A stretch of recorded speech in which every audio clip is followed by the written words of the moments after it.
Kita bersyukur malam hari ini Tuhan beri kesempatan bagi kita dalam jadwal penyembahan dan doa kita. Saya mau mengajak kita membuka Alkitab dari Mazmur pasal yang ke-45 supaya penyembahan kita benar-benar berpondasi kepada firman Tuhan. Jadi kita tidak asal menyembah, tapi penyembahan yang berpondasi kepada firman Tuhan. Saya akan bacakan bagi kita Mazmur 45 ayat 7 sampai 12. Tahtamu kepunyaan Allah tetap untuk seterusnya dan selamanya, dan tongkat kerajaanmu adalah tongkat kebenaran. Engkau mencintai keadilan dan membenci kefasikan. Sebab itu Allah-Allahmu telah mengurapi engkau dengan minyak sebagai tanda kesukaan, melebihi teman-teman sekutu. Segala pakaian berbau murung gaharu dan cendana dari istana gading, permainan kecapi menyukakan engkau. Di antara mereka yang disayangi terdapat putri-putri raja.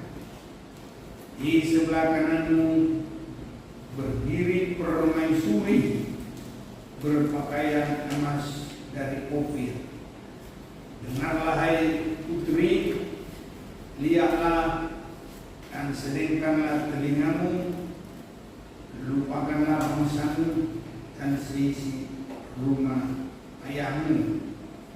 Dialah raja menjadi gairah karena keelokanmu, sebab dialah Tuhanmu, sujudlah kepadanya.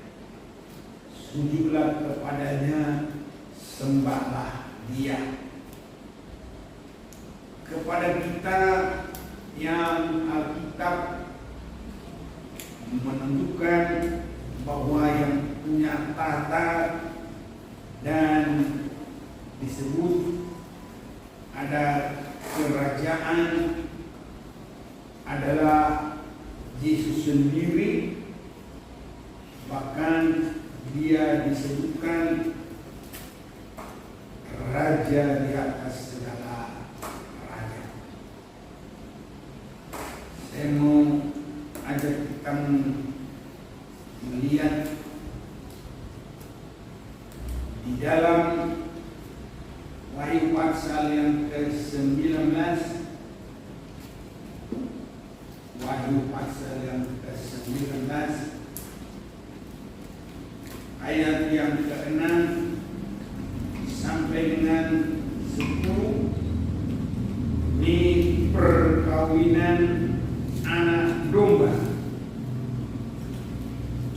dan anak domba itu adalah menunjuk kepada Yesus dengan kebesarannya disebut raja segala raja dan Tuhan di atas segala tuan. Wahyu 19 ayat 16, dan pada jubahnya, ini ada katanya di tengah-tengah kalimat huruf N, itu menunjuk Tuhan. Dan dari atas kita lihat Yesus sendiri adalah mempelai surga, dia Tuhan. Dan dalam ayat 16 disebut, saya lanjut, dan pada jubahnya dan pahanya tertulis nama, yaitu Raja segala raja dan Tuhan di atas segala Tuhan. Itu adalah Yesus Kristus sendiri yang sudah menang. Mulai dari masuk ke dalam kematian tanpa ada perlawanan, hanya ada penyerahan. Karena itu jalannya dia untuk masuk ke dalam maut, kematian. Dia pasrah untuk itu. Tetapi kalau dia sudah dikubur, pada hari yang ketiga dia bangkit dan maut itu dikalahkan dan kuasa setan juga dikalahkan, pintu maut juga diambil, dosa juga selesai. Itu yang menjadikan dia raja segala raja, Tuhan dari segala Tuhan, karena dengan apa yang sudah diperbuatnya itu dia bisa memenangkan manusia-manusia ke dalam kerajaannya, dan gereja yang masuk sebagai inti disebut mempelai-mempelai, dan yang lainnya disebut diundang ke dalam pesta itu. Jadi ada yang lebih dekat, itulah mempelai, dan ada juga sebagian undangan. Karena mempelai itu tidak banyak, tapi undangan itu yang banyak. Ada baiknya saya baca ayat 7 dalam Wahyu 19 ini.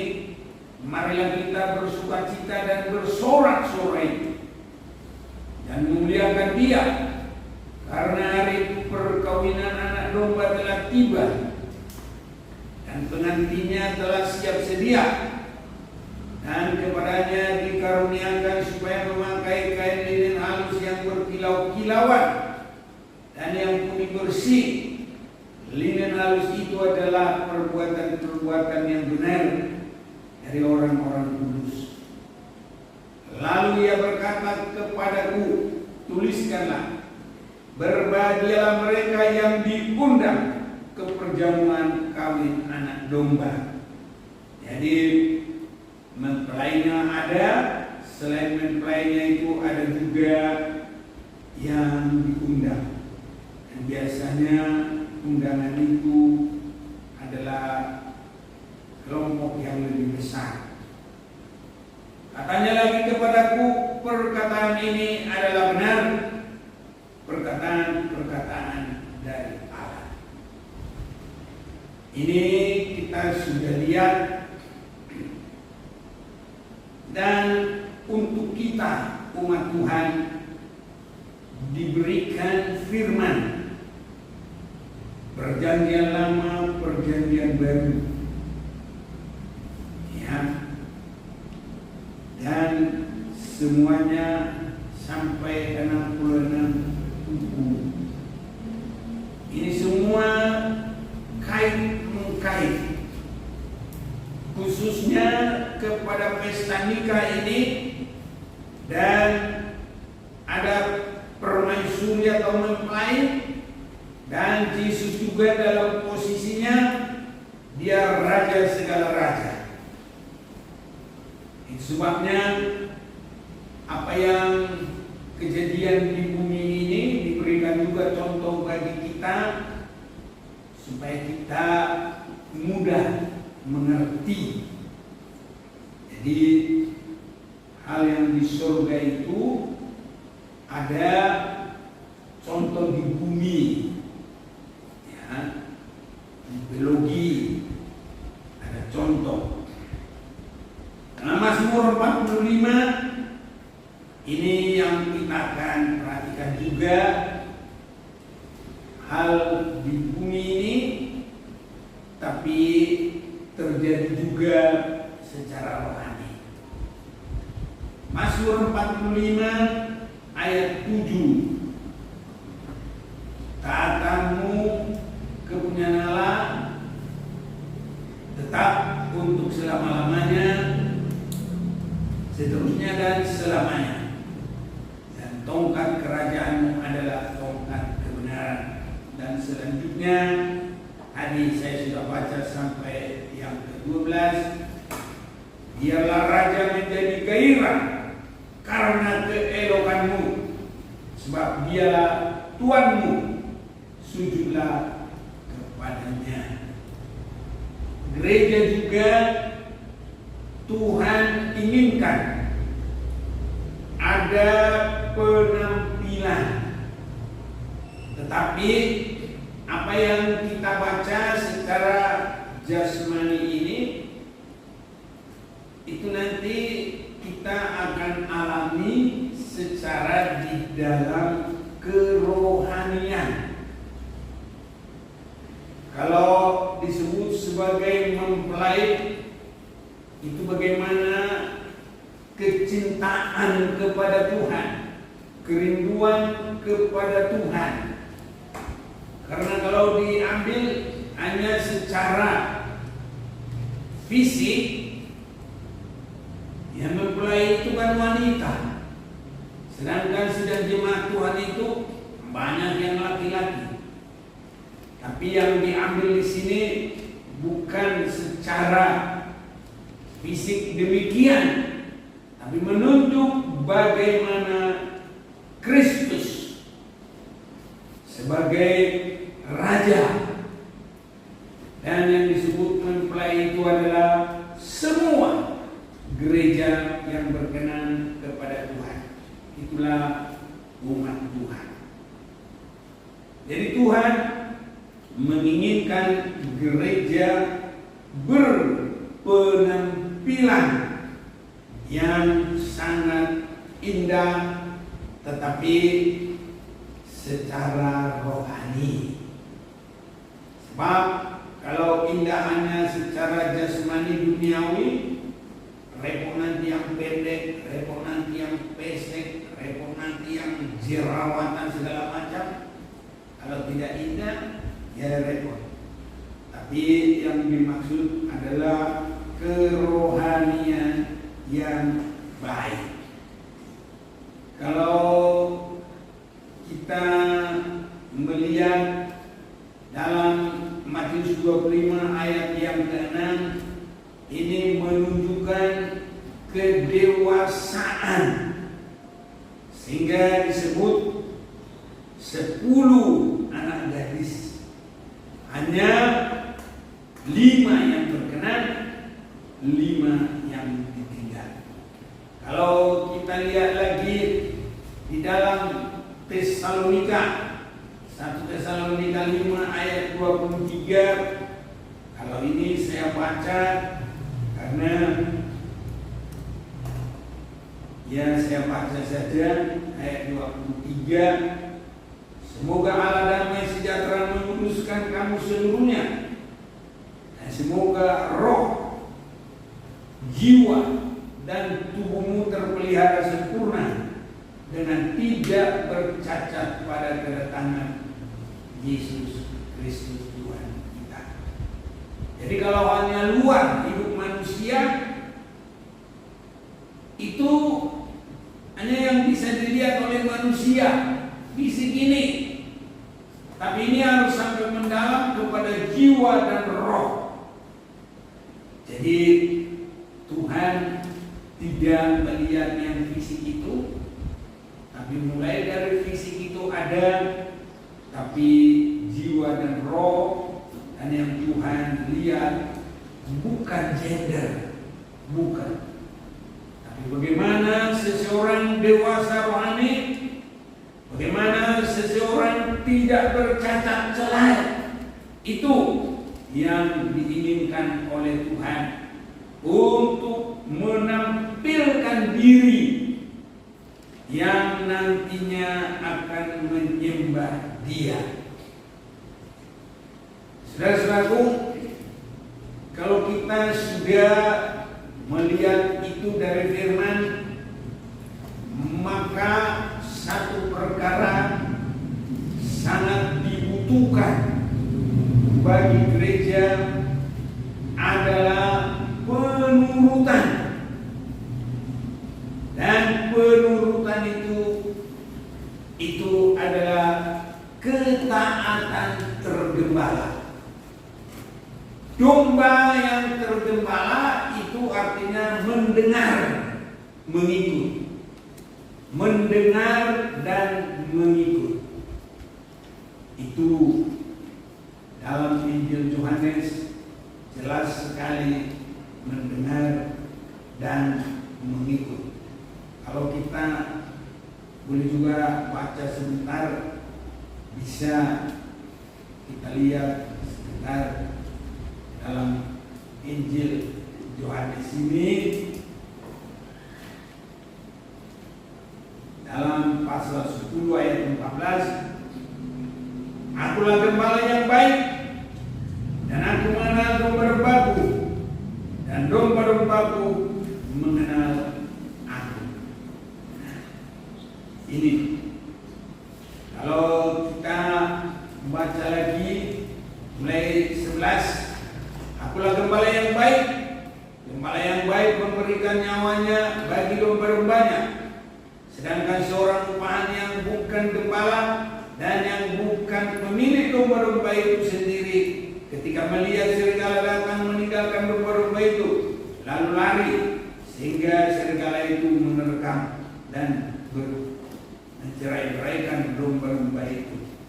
Ia lari karena ia seorang upahan dan tidak memperhatikan domba itu.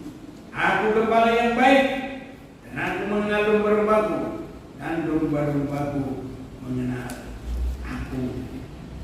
Ini saudara-saudaraku, dan kalau baca lagi dari ayat 1, jelas sekali ya. Dalam ayat 4 saja saya tambahkan, "Jika semua dombanya telah dibawanya keluar, ia berjalan di depan mereka, dan domba-dombaku itu mengikuti dia, karena mereka mengenal suaranya."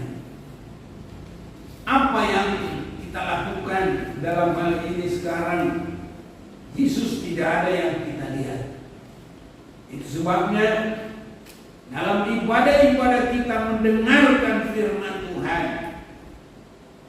inilah kita mendengar suara Tuhan. Dan bila kita melakukan, maka itulah kita mengikut Yesus. Melakukan firman. Ini sangat baik, dan inilah sebagai modal ketetapan bagi mempelai Tuhan. Selalu ada tergembala dalam arti mendengar, menurut, mendengar, menurut, atau mengikut. Ini sangat dibutuhkan. Dan penurutan itu sampai tidak ada perlawanan keinginan sedikit pun. Sama dengan Yesus yang berdoa di Getsemane, "Namun bukan kehendakmu, tapi kehendakmu lah yang jadi." Jadi menurut kepada Yesus, menurut kepada tabiatnya, sampai kita juga nanti sama seperti dia. Jadi jalannya mempelai pria surga itu kita ikuti. Di mana pengikutannya? Mendengarkan firman itu dan menuruti, sampai tidak ada lagi penolakan sedikit pun terhadap firman. Sampai tidak ada lagi penurutan, tidak ada lagi penolakan, tapi yang ada adalah penurutan. Di akhir zaman ini, tabiat manusia adalah susah dalam menurut. susah dibilangin. Itu yang terjadi sekarang.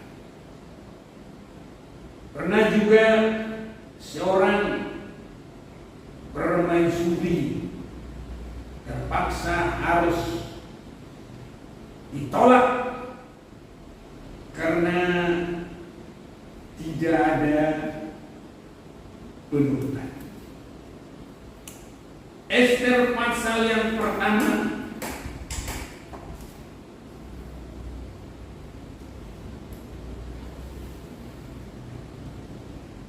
mulai 10, mulai ayat 9. Juga Wasti sang ratu mengadakan perjamuan bagi semua perempuan di dalam istana Raja Ahasveros.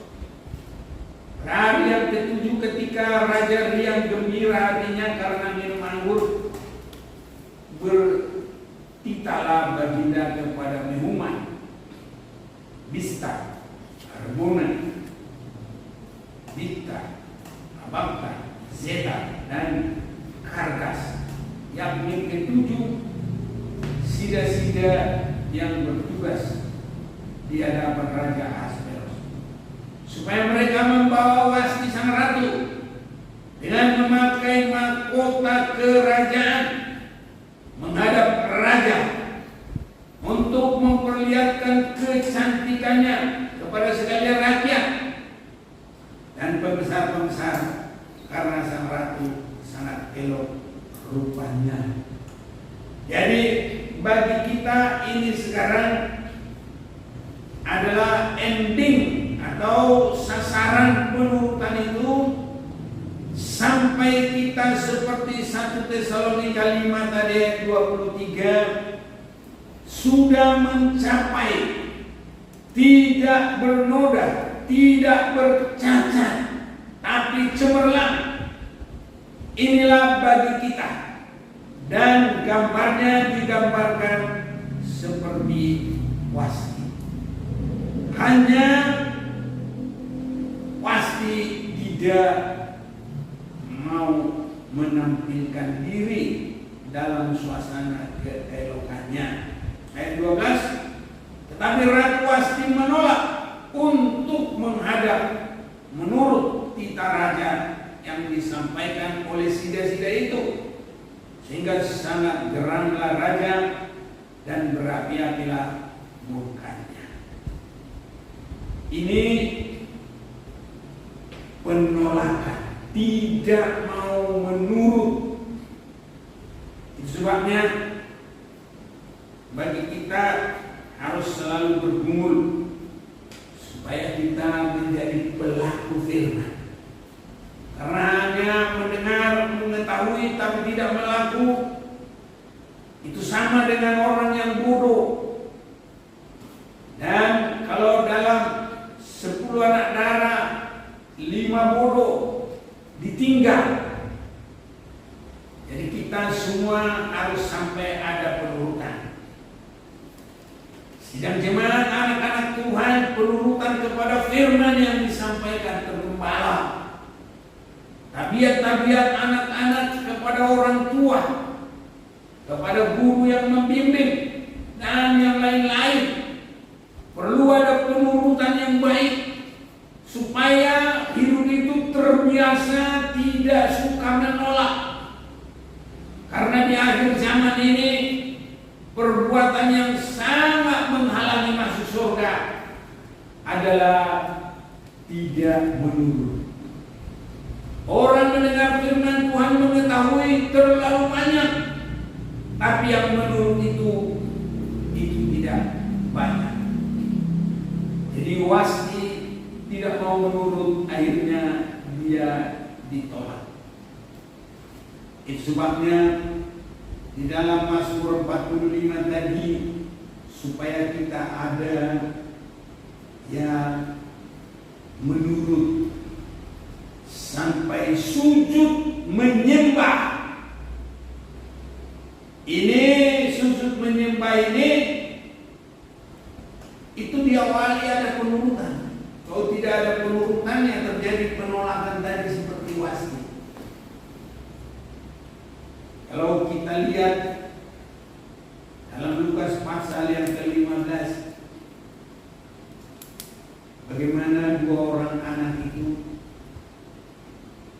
yang bungsu pergi, tapi anak yang sulung ada terus. Kelihatannya itu sangat baik, dia nggak mau pergi kemana-mana. Tapi saya boleh menyelami dalam firman Tuhan ini, dia bukanlah penurut, dia tidaklah suka tergembala. Itu sebabnya kalau kita mulai dari sekarang penurut, itu terus bertabiat penurut sampai ke surga kekal selama-lamanya. Ini penurutan ini, saudara-saudara. Tapi di dalam Lukas pasal 15 itu, apa yang dikatakan oleh ayahnya, tidak ada itu. Ini termasuk dia suka menolak. Menolak itu bukan karena sekali langsung dibuang. Itu memang sudah orang itu bertabiat tidak mau menurut. Itu sebabnya saat ini kita selalu mendengarkan firman Tuhan, biar kita menerima firman dan mengerti dan menurut sampai kita sujud menyembah kepada Tuhan. Dari awal penurutan sampai menyembah kepada Tuhan. Sebagai yang terakhir, saya akan ajak kita membaca Wahyu pasal yang keempat. Saya bacakan firman Tuhan ini bagi kita mulai ayat yang ke-10. Maka tersyukurlah ke-24 tua-tua itu di hadapan Dia yang duduk di atas tahta itu, dan mereka menyembah Dia yang hidup sampai selama-lamanya, dan mereka melemparkan mahkotanya di hadapan tahta itu sambil berkata, Ya Tuhan dan Allah kami, Engkau layak menerima puji-pujian dan hormat dan kuasa, sebab Engkau telah menciptakan segala sesuatu, dan oleh karena kehendak-Mu semua itu ada dan diciptakan. Jadi penyembahan ini diawali dengan penurutan firman Tuhan yang terus menerus, dan endingnya nanti begitu indah, tidak ada penolakan, tapi yang ada adalah penyembahan, dimulai dari penurutan kepada penurutan, dan ini berkenan kepada Allah di surga, dan inilah nanti akhir kehidupan umat Tuhan yang bergumul di bumi ini, harus sampai menjadi penyembah-penyembah yang benar. Melemparkan mahkota itu tidak ada yang menarik kehormatan bagi diri, walaupun dikasih sekalipun. Mereka merasakan itu hanya layak bagi Tuhan. Nah, sekarang orang pada banyak mencari kehormatan, tapi kita biar memberi segala hormat kepada Tuhan dan menyembah Dia. Mari kita datang menyembah